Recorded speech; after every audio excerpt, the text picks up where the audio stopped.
Hello everyone, आप सब लोग कैसे हैं? आई होप आप सब लोग बहुत अच्छे होंगे और मैं भी बहुत अच्छी हूँ। और काफ़ी टाइम से वीडियोस नहीं बना पा रही हूँ क्योंकि बेबी के साथ बहुत ज़्यादा इन्वॉल्वमेंट हो रहा है। पहले मम्मा के पास थी तो थोड़ा सपोर्ट था, बट अभी अकेले बेबी को संभाल रही हूँ तो मुझे टाइम नहीं मिलता किसी भी चीज़ का। और मैं उसकी कोई भी चीज़ ना मिस आउट नहीं करना चाहती हूँ। मेरा फर्स्ट एक्सपीरियंस है एज अ मदर, और मैं नहीं चाहती कि मैं उसकी कोई भी चीज़ें मिस करूँ। और हर चीज़ इतनी स्पेशल होती है बच्चे की, हर एक्टिविटी, हर हरकत, और अभी ये कर रहा है, अभी वो कर रहा है बच्चा, तो वो सब इतना स्पेशल होता है कि मैं कुछ मिस नहीं करना चाहती हूँ।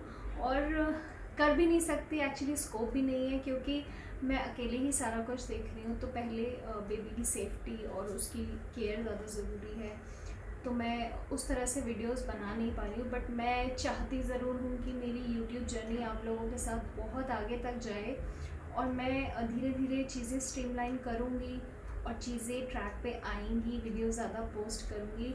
थोड़ा सा मुझे आपके साथ कोऑपरेशन की ज़रूरत है, तो मेरी आगे वीडियोस आई होप थोड़ा जल्दी जल्दी आएंगी, और मैं कोशिश करूँगी कि टाइम निकालने के लिए। अभी भी बेबी सोई है तो मैंने सोचा कि मैं ये वीडियो कंप्लीट कर लूँ। तो आज मैं एक इशू लेके आई हूँ जो मुझे प्रेगनेंसी में हुआ था, मैंने खुद फेस किया था। तो मैं तब से डिलीवरी के बाद से सोच रही थी कि अब मैं नेक्स्ट वीडियो इस चीज़ पे ही बनाऊँगी, बट मैं बना नहीं पा रही थी। तो आज मैंने सोचा कि हम इस इशू के बारे में ही बात कर लेते हैं। मैंने भी अपनी प्रेगनेंसी में फ़ेस किया था, जिसकी वजह से थोड़ा सा कॉम्प्लिकेशंस हो गई थी। टच वुड बहुत ज़्यादा कोई चीज़ ख़राब नहीं हुई।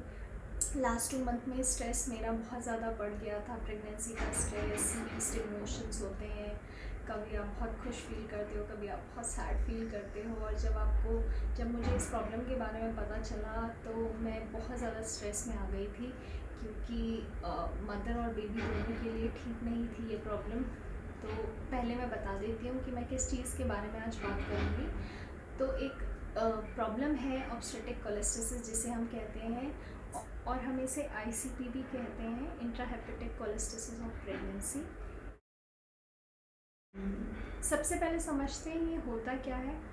टेक्निकलिटीज़ छोड़ दीजिए, बहुत ही सिंपल टर्म्स में समझते हैं। तो ये एक लिवर डिसऑर्डर है जो आपको प्रेगनेंसी के टाइम पे होता है।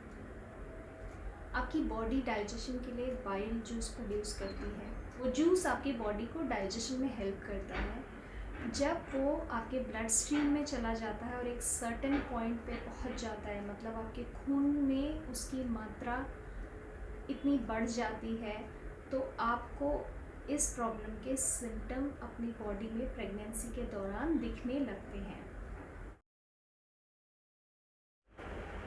तो इसके सिम्टम्स क्या क्या होते हैं, इसके मेजर सिम्टम क्या है जिससे आप इसे पहचान सकते हैं कि आपको यही इशू प्रेगनेंसी में हो रहा है या नहीं, या मतलब आपको एक इंडिकेशन मिलता है और आप फिर डॉक्टर को कंसल्ट करें। तो जो मेजर सिम्टम है, जो एक मेजर इंडिकेशन है, वो आपको मैं बताती हूँ अपने एक्सपीरियंस के साथ। तो जब मेरा 7th मंथ प्रेगनेंसी का चल रहा था तो मुझे ब्लीडिंग हुई थी रात को, और मैं इमरजेंसी में एडमिट हुई थी, और उसके बाद मैं हॉस्पिटल में 2 दिन तक एडमिट थी। Touchwood baby was fine, baby मेरी ठीक थी। अल्ट्रासाउंड किया था तो पता चला था कि शी इज़ फाइन। लेकिन उसके बाद 2 दिन रहने के बाद और उसी ड्यूरेशन में मेरी काफ़ी सारी मेडिकेशंस चली, और वो मेडिसिन्स मेरी कंटिन्यू रही डिस्चार्ज होने के बाद भी। तो जब मैं डिस्चार्ज हुई उसके 1 हफ्ते बाद से मुझे अपने पाम में खुजली हुई, अपनी हथेलियों में मुझे खुजली सी हुई। नॉर्मली हम खुजली को इग्नोर कर सकते हैं कि ये तो बहुत ही बेसिक खुजली है, इसे इग्नोर करा जा सकता है, बट और मैंने भी किया। जब मुझे हाथ में खुजली हुई तो अब इतनी सी चीज़ के लिए खुजली हुई है, कोई नहीं दिखा था डॉक्टर को, बट वो चीज़ मेरी अगले 2 दिन, 3 दिन या 4 दिन में काफ़ी बढ़ गई। तो हाथ में हथेली से शुरू हुई थी इचिंग, बॉडी में होने लगी, पैरों के नीचे आपकी सोल्स में होने लगी, और वो इतनी ज़्यादा इचिंग थी कि वो मुझसे बेयर नहीं हो पा रही थी। शुरू शुरू में मैंने आइस पैक किया, ठंड का टाइम था तो भी मैंने आइस पैक किया, सब कुछ किया। बॉडी में इतनी गर्मी मेरे हो रही थी और इतनी खुजली थी, लेकिन मैंने उसे 3-4 दिन तक इग्नोर किया। और जो मेरा पैटर्न था वो ये था कि मुझे रात के टाइम पे शाम से मेरी इचिंग बढ़नी शुरू होती थी और रात तक वो बहुत ज़्यादा हो जाती थी, अनबेरेबल। तो मतलब मैंने बहुत अनबेरेबल इचिंग बर्दाश्त की है। हाथों में उसमें आइस पैकिंग वगैरह सब कुछ किया, लेकिन उससे मुझे बहुत ज़्यादा रिलीफ नहीं मिला। और सुबह होके वो काफ़ी कम हो जाती थी, रहती थी मेरी बॉडी में, बट काफ़ी कम हो जाती थी। और बॉडी में मेरे कोई रैश भी नहीं था, किसी तरह की कोई चोट नहीं थी, कोई रैशेज़ नहीं थे कि मुझे लगे कि इस वजह से हो रही है या इचिंग करने से हो रहे हैं। तो मैंने जस्ट ऐसे ही गूगल किया, बट हमें नहीं करना चाहिए इमीडिएटली। जब आप रात का टाइम है, आप एकदम से अपने डॉक्टर को भी उस टाइम में फ़ोन नहीं कर सकते या ऐसा कुछ होता है। तो बेसिकली हम लोगों का ह्यूमन नेचर जो है, हम इसे इग्नोर नहीं कर सकते कि हम फ़ोन उठाते हैं और हम गूगल करते हैं कि ये प्रॉब्लम हो रही है, ये हो रहा है। तो वहाँ पे मैंने इस प्रॉब्लम के बारे में पढ़ा था। मुझे हल्का सा मुझे ये आइडिया ज़रूर हो गया था कि मुझे हाँ ये प्रॉब्लम शुरू हो रही है, बट मैंने फ़र्दर उसमें बहुत डीप डाउन उसमें गई नहीं। और डॉक्टर को दिखाना मैंने ज़रूरी समझा और नेक्स्ट डे का ही अपॉइंटमेंट लेके मैंने डॉक्टर को दिखाया। तो मेरे को ये प्रॉब्लम डायग्नोस हुई। तो मैं ये एक्सपीरियंस से आपको ये बोलना चाह रही हूँ कि इसका सिर्फ़ और सिर्फ एक मेजर सिम्टम है इचिंग, यानी खुजली। और खुजली आपके पाम्स में और आपके तलवे में पैरों की बहुत ज़्यादा होती है। वेरी कर सकता है पेशेंट टू पेशेंट। मेरे केस में मुझे हथेली पे और पैरों के नीचे बहुत ज़्यादा हुई, बाकी बॉडी में भी पूरा होती रही, लेकिन सबसे ज़्यादा इन 2 जगह पे रही।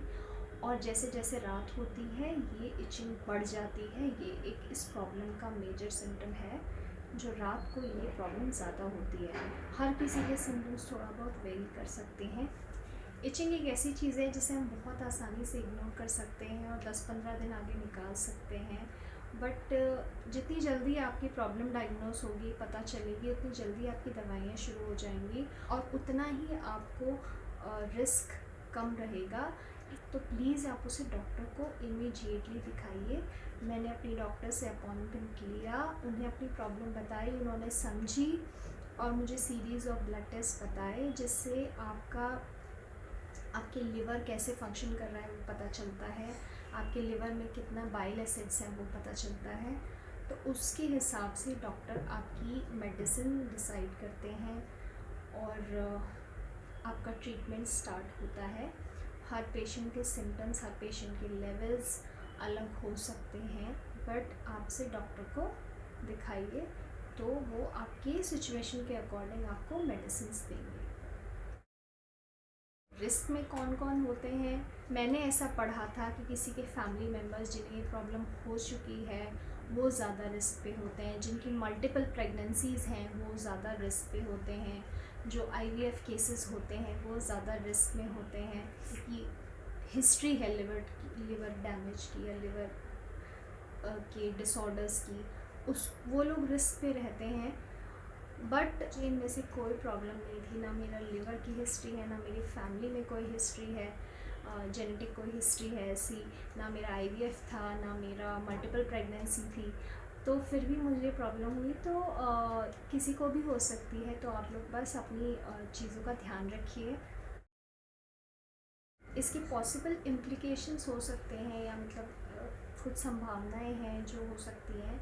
एक तो मदर और बच्चे दोनों के लिए ही ये थोड़ी सी रिस्की सिचुएशन होती है।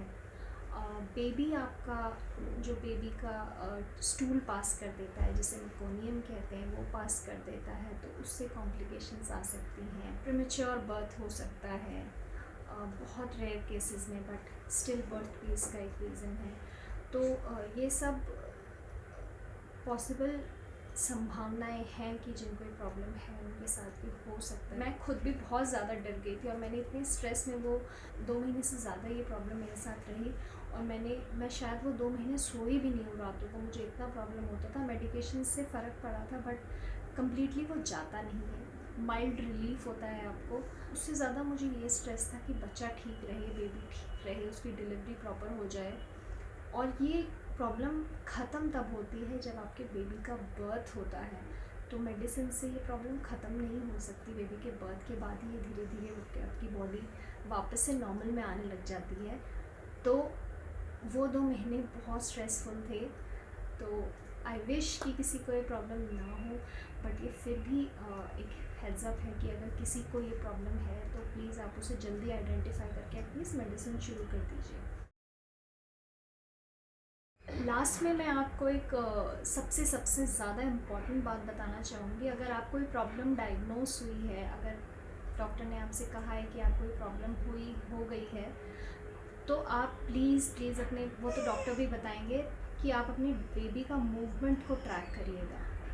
आपके बेबी के मूवमेंट को आप डिलीवरी तक ट्रैक करिए। कभी भी आपको ऐसा लगता है कि आपके बेबी का मूवमेंट स्लो डाउन हुआ है, बंद हुआ है या उसमें कुछ चेंजेस आए हैं, तो प्लीज़ आप इमीडिएटली अपने डॉक्टर से कंसल्ट करिए। ये एक बहुत बड़ी मॉनिटरिंग आपको करनी पड़ेगी अपने इस प्रॉब्लम के डायग्नोसिस के बाद। वैसे भी अपने बेबी के मूवमेंट को तो हमें ध्यान में रखना ही चाहिए, बट ये प्रॉब्लम डायग्नोस होने के बाद हमें और ज़्यादा बेबी के मूवमेंट को मॉनिटर करना चाहिए ताकि सडनली कोई प्रॉब्लम ना हो।